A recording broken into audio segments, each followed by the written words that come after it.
Salut, si t'es développeur, je parie que t'as déjà fait des coding games. Tu sais, ces exercices d'algorithmes qui te font souvent foirer tes entretiens. Mais voilà, à un moment donné, je pense que tu vas ressentir, ou c'est peut-être déjà le cas, le fait que tu commences vraiment à maîtriser le langage, la syntaxe, la manière de résoudre ces énigmes. Tout ça devient facile. Puis, tout confiant, tu te dis, allons-y pour des projets sérieux. Et là, impossible d'écrire la moindre ligne de code. Tu commences même à avoir le syndrome de l'imposteur dès que tu penses à postuler à une mission et que tu te demandes même à quoi sert vraiment ce langage sur lequel tu as bossé si dur. Donc dans cette vidéo, je vais te parler de pourquoi tu galères à lancer tes propres projets, à trouver des missions et surtout comment sortir de cette impasse. Je vais surtout parler de Python ici, donc si tu utilises un autre langage, tu peux quand même rester. Ça peut toujours t'intéresser car la majorité de ce que je vais dire s'applique aussi à plein d'autres langages. Pour commencer, je vais y aller franco. Python ne sert à rien tout seul. Et le tout seul est important. Bon, dans certains cas, un petit script tout simple peut dépanner. Mais si tu veux faire des projets sérieux ou décrocher un job, tes 100 coding games ne vont pas t'emmener bien loin. Python, c'est ce qu'on appelle en anglais un glue language. En gros, c'est la colle qui va faire tenir ensemble plein d'autres technologies. Je vais te donner un exemple. Tu peux taper sur des API web en utilisant le protocole HTTP, récupérer des données et stocker ça dans une base de données avec du SQL. Faire des traitements sur ces données, tu peux utiliser du Python natif, la librairie Panda ou bien du SQL aussi. Exporter tout ça dans un fichier Excel, faire des graphes et tout envoyer par email. Et si tu veux automatiser le tout, tu peux te prendre un petit VPS et tu schedules ton script avec une cron tab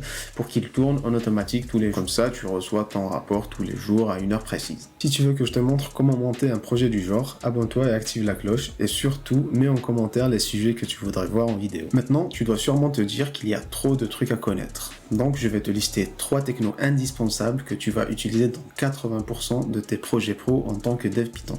En 1, tu as le SQL. Alors, je sais que beaucoup de gens vont te dire, oui, utilise un ORM, utiliser directement du SQL, ce n'est pas bien.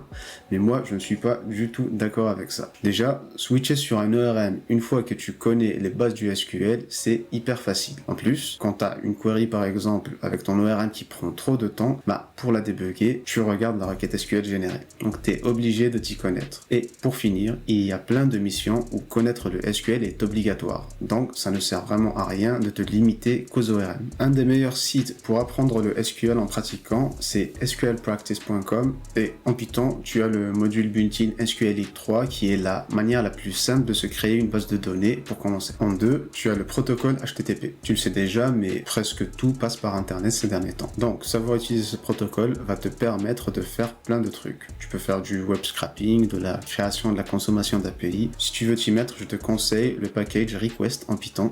Il est très simple d'utilisation et sa documentation est très bien faite. Et pour finir, troisièmement, tu as Linux. Alors, ce n'est pas la peine de t'enfuir, ne sois pas inquiet, tu n'as pas besoin de tout connaître ou de te mettre à utiliser que du Linux. Essaye juste d'apprendre les manipulations de base. Comment naviguer entre les dossiers, comment copier ou déplacer des fichiers par exemple, créer ou afficher le contenu d'un fichier et les modifier en utilisant Vim. Il y a énormément d'autres trucs à apprendre, mais ça tu le feras petit à petit sur le terrain directement. Donc voilà, c'était ma petite liste du minimum techno à connaître si tu veux être polyvalent et trouver des missions facilement. Merci d'avoir regardé. Et n'oublie pas de t'abonner.